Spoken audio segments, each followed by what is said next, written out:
Hai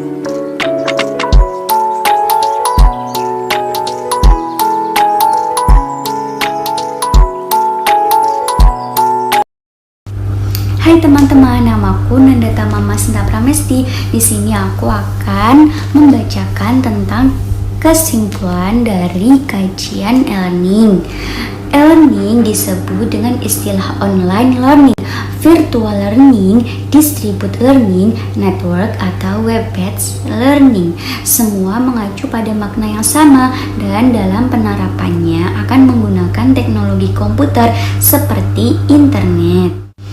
E-learning mengubah paradigma pembelajaran yang berpusat pada pengajar menjadi berpusat pada pelajar. Pembelajaran tidak lagi bergantung pada pengajar karena pengajar bukan lagi menjadi satu-satunya sumber pengetahuan bagi pelajar. E-learning memungkinkan pelajar untuk mengakses informasi yang akurat dan up to date. Nah, komponen-komponen dari e-learning adalah pelajar, lembaga pendidikan, fasilitator, staf pendukung, dan administrator. Saya Siti Khalifatul Latifah, NIM 122-05193291. Di sini saya akan menjelaskan kesimpulan materi poin yang kedua, yaitu tentang pembelajaran daring. Pembelajaran daring atau online adalah pembelajaran yang dilakukan melalui jaringan internet tanpa melakukan tatap muka. Semua materi pelajaran maupun tugas disampaikan melalui platform yang telah disediakan dengan berupa rekaman suara, video, atau slideshow. Adapun media yang dapat digunakan untuk menunjang keberlangsungan pembelajaran daring adalah yang pertama, yaitu e-learning, yang kedua Google Meet, yang ketiga Zoom, yang keempat Facebook, yang kelima Google Classroom, dan yang keenam YouTube Live.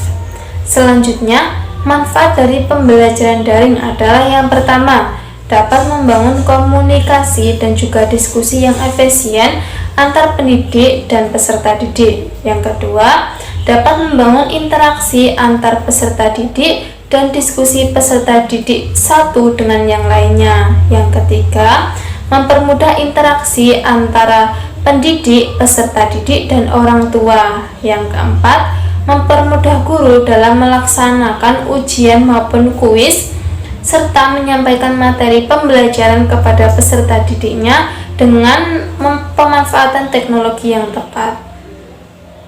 Perkenalkan, nama saya Avela Agustina Suryani Tias, NIM 12205193249. Di sini saya akan menjelaskan tentang synchronous learning dan asynchronous learning.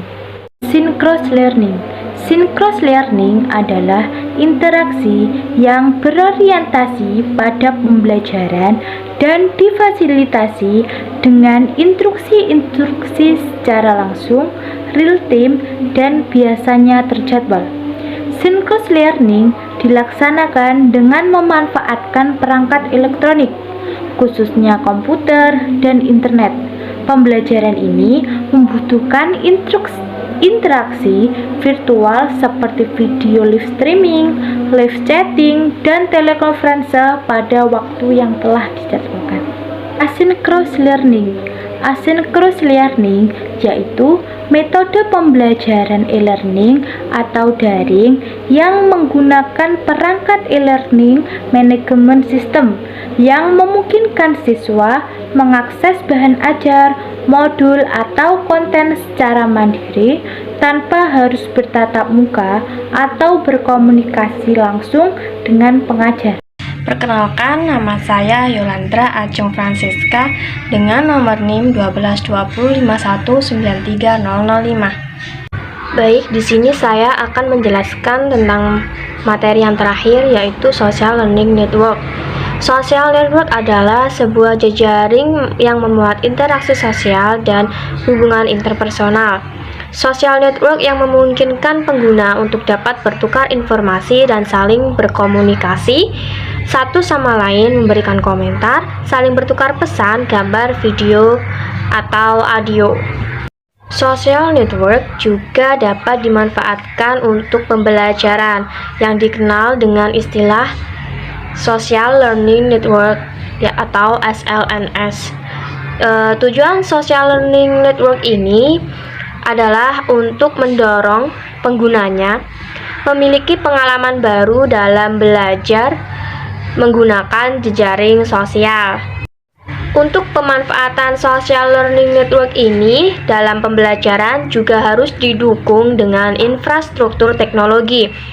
Hal ini membutuhkan seperangkat komputer dan internet agar social learning network ini dapat berjalan dengan lancar atau baik. Contoh aplikasi social learning network ini antara lain Edmodo, Moodle, dan Trello. Yang pertama yaitu Edmodo. Edmodo ini memiliki beberapa fitur antara lain assignment, file and link, quiz, polling, gradebook, library, award pages, dan parent codes. Kedua adalah Moodle. Moodle adalah aplikasi yang memungkinkan siswa untuk masuk kelas digital untuk mengakses materi-materi pembelajaran yang sudah diupload oleh gurunya. Nah, aplikasi Moodle ini memiliki beberapa fitur antara lain yaitu contents, participants, dan grades. Yang terakhir, aplikasi Trello. Aplikasi Trello ini memiliki beberapa fitur, yakni board, list, card, and menu. Baik, di sini saya akan menjelaskan kesimpulan pertanyaan dari hasil diskusi. Pertanyaan yang pertama, bagaimana peran guru dalam pembelajaran berbasis e-learning? Lalu, efektifkah pembelajaran e-learning bagi jenjang SD atau MI? Peran guru dalam pembelajaran berbasis e-learning adalah 1. Sebagai fasilitator dalam interaksi belajar. Yang kedua, sebagai ahli materi yang memfasilitasi kegiatan belajar, memecahkan permasalahan yang dihadapi siswa, dan memperbaharui isi materi belajar. Yang ketiga, guru berperan sebagai peneliti yang dapat mengevaluasi proses kegiatan belajar untuk dapat merefleksikan dan menginternalisasi inovasi yang terjadi dalam kelas ataupun kelompok belajar.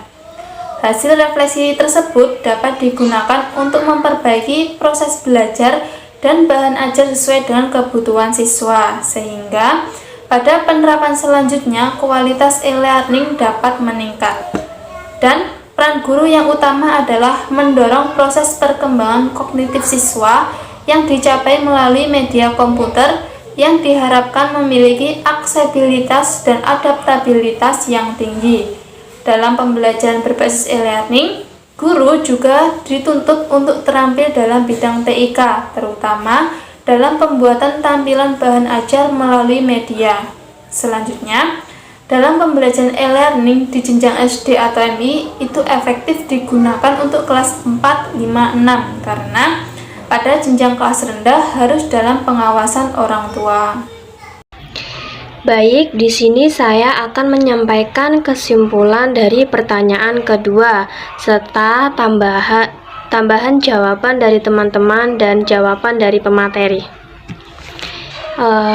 Yaitu pertanyaannya, dengan menimbang antar kelebihan dengan kekurangan e-learning, apakah media e-learning tersebut masih bisa dikatakan efektif untuk digunakan dalam pembelajaran sehari-hari?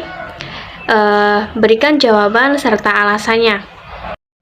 Ya, pembelajaran dengan berbasis e-learning ini dapat dikatakan efektif dalam pembelajaran sehari-hari jika semua peserta didik atau lembaga pendidikan memiliki akses internet yang baik serta memiliki komputer atau smartphone untuk menunjang proses pembelajaran yang berbasis e-learning. Tetapi, jika akses internet tidak tersedia, maka proses pembelajaran e-learning tidak bisa dikatakan efektif untuk digunakan dalam pembelajaran sehari-hari. Sehingga Dalam proses pembelajaran berbasis e-learning ini, efektif atau tidaknya tergantung dengan ketersediaan jaringan internet dan alat-alat pembelajaran yang lain seperti komputer atau smartphone.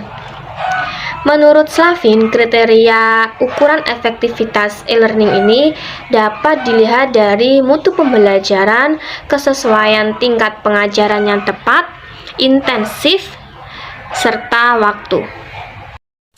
Nah, selanjutnya pertanyaan dari saudari Pinky.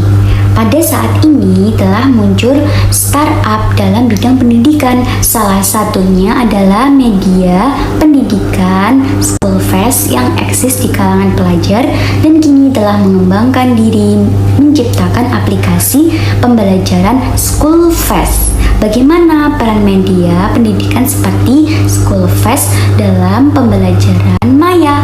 Cukup efektifkah keberadaan media tersebut dalam membantu siswa belajar? Nah, jawabannya media memiliki berbagai peran dalam aktivitas pembelajaran. Schoolfest memiliki peran cukup baik untuk para pembelajar digital seperti sekarang ini. Salah satunya membantu para pelajar untuk saling bertukar pikiran dalam menyelesaikan permasalahan tentang pendidikan. Pelajar juga bisa mendapat banyak informasi, bisa bertanya sesuatu, bisa membahas sesuatu dari berbagai macam sudut pandang. Kita juga bisa mendapatkan info tentang suatu lomba atau beasiswa pendidikan. Pertanyaan keempat, bagaimana cara pengajar mengkondisikan siswanya untuk berinteraksi secara berkelompok dengan bantuan e-learning? Dan untuk kelas berapa interaksi secara berkelompok itu dilakukan?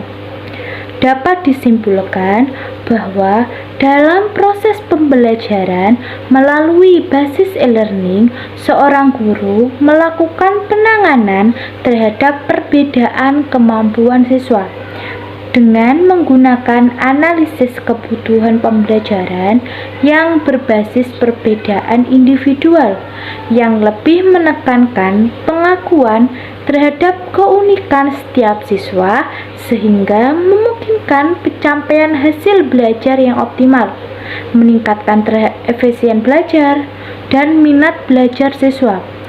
Terhadap proses pembelajaran berkelompok secara daring melalui e-learning. Melalui pendekatan secara pribadi ini, diharapkan guru akan secara langsung mengenal dan memahami siswanya secara lebih mendalam. Untuk tingkat jenjang MISD, mungkin bisa dimulai dari kelas 4 ke atas untuk menggunakan diskusi di e-learning, karena usia kelas tersebut ada kemungkinan sudah bisa mengkoperasikan alat komunikasi. Tetapi untuk jenjang MISD, kebanyakan yang saya amati dari lingkungan sekolah setempat, penggunaan e-learning hanya digunakan untuk absen dan pengumpulan tugas.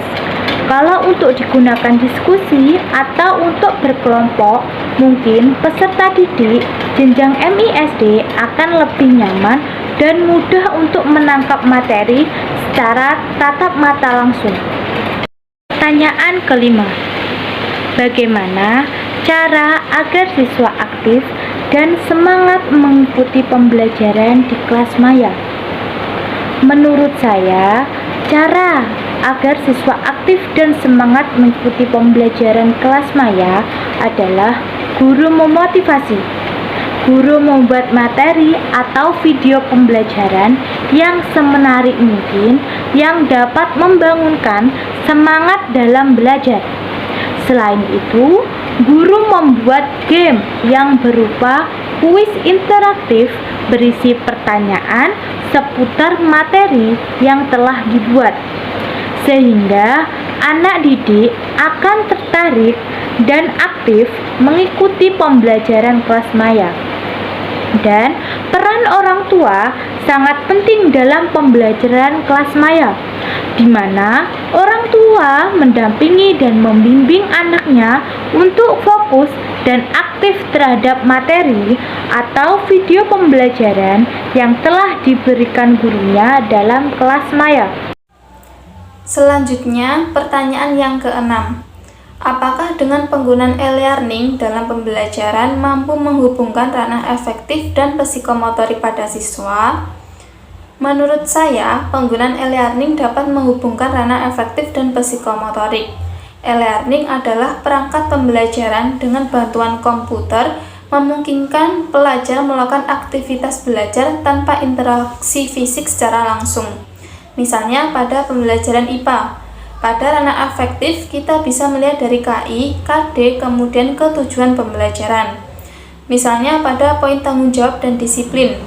Bisa kita lihat dari proses diskusi maupun pengumpulan tugas. Jika siswa yang bersangkutan secara konsisten merespon saat diskusi online, kemudian mengumpulkan tugas sesuai dengan jadwal dan dikerjakan dengan serius, maka bisa dimasukkan dalam penilaian aspek sikap.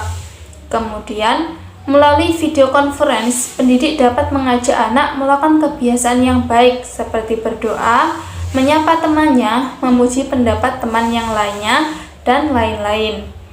Untuk psikomotorik yaitu praktek dan gerakan. Misalnya, menyiapkan alat praktikum sederhana tentang sifat air. Secara bersama-sama, anak dengan bantuan orang tua menyiapkan alat dan bahan dan membuktikan bahwa air memiliki berat dan menempati ruang. Sekian dari saya, terima kasih.